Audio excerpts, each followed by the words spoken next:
اعوذ باللہ من الشیطان الرجیم بسم اللہ الرحمن الرحیم۔ اللہ تبارک و تعالیٰ کے نام سے شروع جو بڑا مہربان اور نہایت رحم کرنے والا ہے۔ ایک ایسی قوم جس پر اللہ تبارک و تعالیٰ نے اپنا دردناک عذاب نازل فرمایا اور اس قوم کے تمام لوگوں کو بندر بنا دیا۔ اس قوم کے لوگ کون سا ایسا گناہ کرتے تھے جس کی وجہ سے اللہ تبارک و تعالیٰ نے ان پر دردناک عذاب نازل فرمایا، اور یہ لوگ بندر بننے کے بعد کتنی دیر زندہ رہے اور پھر ان کو کس قدر دردناک موت آئی۔ جب یہ لوگ بندر بن گئے تو یہ لوگ اپنے عزیز و وقارب کو دیکھ کر ان سے کیا کہتے تھے، اور کیا آج کے دور میں پائے جانے والے بندر اس قوم کی نسل میں سے ہیں؟ ان تمام سوالات کے جوابات قرآن و حدیث کی روشنی میں آج کی اس ویڈیو میں ہم آپ کو بتائیں گے، لہٰذا آپ سے گزارش ہے کہ ہماری اس ویڈیو کو آخر تک ضرور دیکھیے گا۔ انسانوں کے بندر بننے کی ابتدا حضرت داؤد علیہ السلام کے دور سے ہوئی۔ اس واقعے کا پس منظر کچھ یوں ہے کہ حضرت داؤد علیہ السلام اور ان کی قوم سمندر کے کنارے ایلا نامی مقام میں رہتے تھے،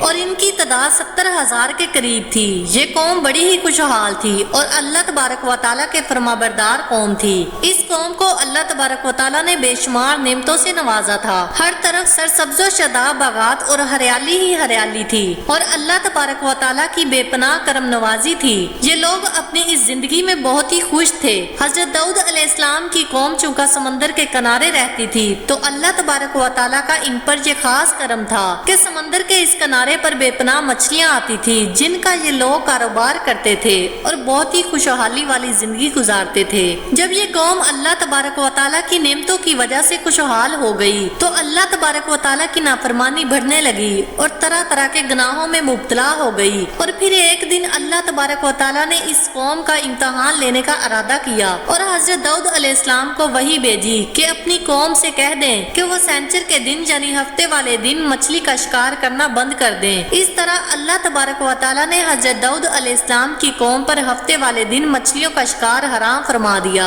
اور پھر یہاں سے اس قوم کی بربادی شروع ہو گئی۔ حضرت داؤد علیہ السلام نے اپنی قوم کو بتایا کہ اللہ تبارک و تعالیٰ نے ہفتے والے دن مچھلیوں کے شکار کو حرام قرار دیا ہے، تو وہ لوگ بہت ہی زیادہ پریشان ہو گئے اور ساری قوم سر جوڑ کر بیٹھ گئی، کیونکہ ہفتے کا دن ہی وہ دن ہوتا تھا جس میں مچھلیاں وافر مقدار میں آتی تھی اور خود بخود کنارے پر آ جاتی تھی۔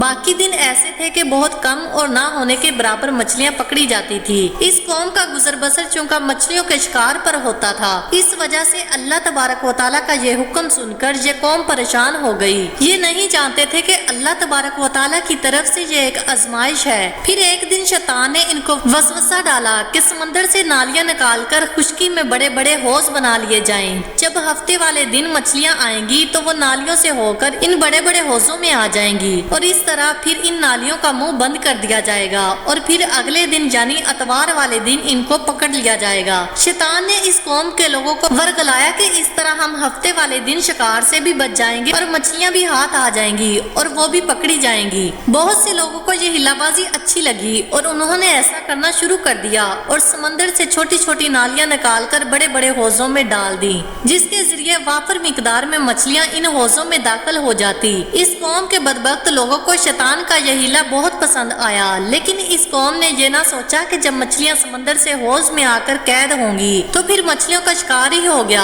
اس لیے یہ شکار بھی ہفتے والے دن ہی قرار پایا جو اللہ تعالیٰ نے حرام قرار دیا تھا۔ اس موقع پر یہودیوں کے 3 گروہ ہو گئے۔ کچھ لوگ ایسے تھے جو شکار کے اس شیطانی ہیلے سے منع کرتے تھے اور ناراض و بیزار ہو کر شکار سے باز رہے، اور کچھ لوگ اس قوم کو دل سے برا جان کر خاموش رہے، لیکن انہوں نے شکار نہ کیا اور دوسروں کو منع بھی نہ کرتے تھے، بلکہ یہ لوگ منع کرنے والوں سے یہ کہتے تھے کہ تم لوگ ایسی قوم کو نصیحت کرتے ہو جنہیں اللہ تعالیٰ نے ان قریب ہلاک کرنے والا ہے اور ان پر اپنا دردناک عذاب نازل فرمانے والا ہے۔ اور اس قوم کے کچھ لوگ ایسے تھے جو سرکش اور نافرمان لوگ تھے جنہوں نے اللہ تعالیٰ کے حکم کی علانیہ مخالفت کی اور شیطان کے ہیلے کو مان کر ہفتے والے دن شکار کرنے لگے۔ یہ لوگ اللہ تعالیٰ کے حکم کی کھلی مخالفت کرتے اور ہفتے والے دن مچھلیوں کا شکار کر کے ان ان کو کھاتے اور بیچتے۔ پیارے دوستو، حضرت داؤد علیہ السلام کی قوم کے 1200 ایسے نافرمان افراد تھے جو منع کرنے کے باوجود بھی ہفتے کو ان نالیوں کے ذریعے شکار کرتے رہے۔ حضرت داؤد علیہ السلام نے ان 1200 نافرمان کو اللہ تعالیٰ کے عذاب سے ڈرایا کہ وہ اللہ تعالیٰ کی اس نافرمانی سے باز آ جائیں، لیکن وہ لوگ باز نہ آئے اور کھلے عام شکار کرنے لگے۔ چنانچہ وہ لوگ جو اس بات کو برا جانتے تھے، ان لوگوں نے اپنے اور ان نافرمانوں کے درمیان ایک دیوار کھڑی کر دی، جس کی ایک طرف وہ 1200 نافرمان رہتے تھے اور دوسری طرف وہ لوگ تھے جو شکار سے باز رہے۔ حضرت داؤد علیہ السلام نے اپنی اس قوم کے نافرمانوں کو بہت سمجھایا، لیکن یہ لوگ اپنی نافرمانی سے باز نہ آئے اور اسی طرح اللہ تعالیٰ کی نافرمانی کرتے رہے اور شکار کرتے رہے۔ پھر ایک دن حضرت داؤد علیہ السلام نے غضبناک ہو کر شکار کرنے والوں پر لعنت فرما دی۔ اس کا اثر یہ ہوا کہ ایک دن خطاکاروں میں سے کوئی بھی اپنے گھر سے باہر نہ نکلا۔ یہ منظر دیکھ کر کچھ لوگ ان کی دیواروں پر چڑھ گئے تاکہ معلوم ہو سکے کہ وہ لوگ کس حال میں ہیں۔ جب ان لوگوں نے ان نافرمانوں کو دیکھا تو وہ سب کے سب بندر کی صورت میں مسخ ہو چکے تھے۔ اللہ تعالیٰ نے ان کی نافرمانی کی وجہ سے ان پر اپنا دردناک عذاب نازل فرمایا اور ان کو انسانوں سے بندر بنا دیا۔